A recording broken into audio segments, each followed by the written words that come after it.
Lundi 6 octobre 2025, vous écoutez les programmes du studio Kalangou. Tout de suite, le journal dans une présentation de Mokhtar Hamadou.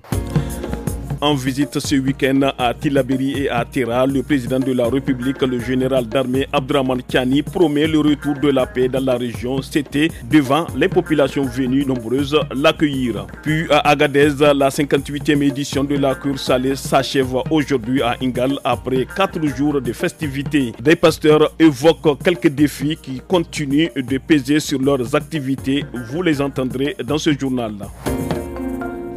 Hier dimanche, le président de la République, le général d'armée Abdraman Tiani, s'est rendu à Terra après une visite à Tillabéri dans la zone des 3 frontières. Devant la population, il a abordé la question de l'insécurité qui touche la région depuis plusieurs années. Le chef de l'État a ensuite réaffirmé son engagement à créer les conditions nécessaires pour restaurer la paix dans le département. Des propos recueillis par notre correspondant Moussa Boukari Kanda.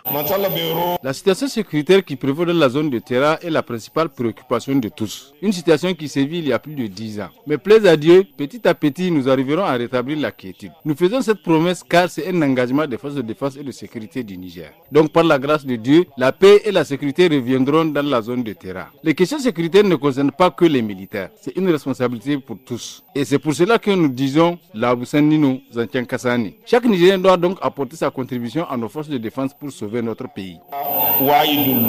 La 58e édition de la cure salée s'achève aujourd'hui à Ingal dans la région d'Agadez. Lancée le samedi 4 octobre, cette édition a pour thème renforcer la cohésion sociale entre pasteurs et agro-pasteurs, levier essentiel pour un développement et une paix durable. Sur le site, des femmes pasteurs ont évoqué l'insécurité dans les zones de pâturage comme l'un des principaux défis auxquels elles font face dans la zone d'Ingal. Des propos recueillis par Moussa Maman.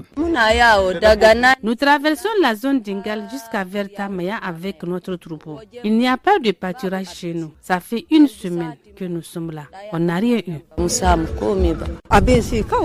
que nous cherchons, c'est seulement de la nourriture pour notre bétail. Nous nous déplaçons tous les jours en groupe. Quand il y a des rencontres comme celle-ci, nous participons. Dans notre localité, nous disposons des ressources. C'est seulement le pâturage qui nous fait un peu de fond. En plus, dans notre transhumance, nous traversons des zones d'insécurité.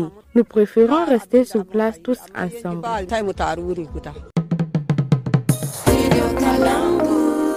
La journée internationale de l'enseignant a été célébrée hier 5 octobre sous le thème « Redéfinir l'enseignement comme une profession de collaboration ». À l'occasion, le secrétaire général du syndicat national des agents de la formation et de l'éducation du Niger, Al-Moustapha Moussa Ide, revient sur la situation du corps dans le contexte actuel du pays. On l'écoute au micro de Nadia Abdou. L'enseignement, c'est un métier noble. Pour pouvoir l'exercer, vous aurez besoin de la collaboration des autres. Et particulièrement dans ce contexte où nous nous sommes engagés vers une refondation totale, et c'est à travers l'éducation que nous pouvons atteindre la refondation. Nous venons aujourd'hui avec le gouvernement de s'entendre, sur le recrutement des contractuels, le paiement des incidences financières à travers la compensation par les parcelles. Mais il y a des difficultés qui persistent. Ces difficultés se résument autour du paiement des pécules des enseignants contractuels. Aujourd'hui, ils cumulent 2 mois d'arriérés. Heureusement que la rentrée a été même reportée au 15. Après 8 jours d'intenses travaux, la 3e vague de la formation destinée à renforcer les capacités de la production des femmes et des jeunes entrepreneurs du Niger a pris fin vendredi. Les participants ont bénéficié d'un accompagnement dans les domaines du textile,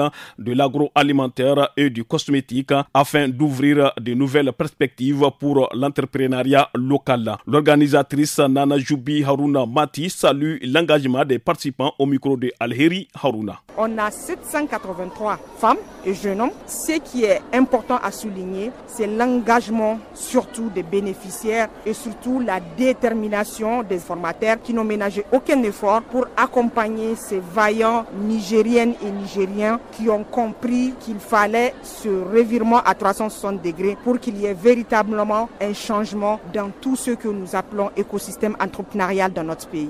Donc ce que je demande à ces femmes-là, c'est de ne pas se décourager, de continuer comme on les a vu faire sur le terrain. Fin de ce journal, merci de l'avoir suivi, à bientôt.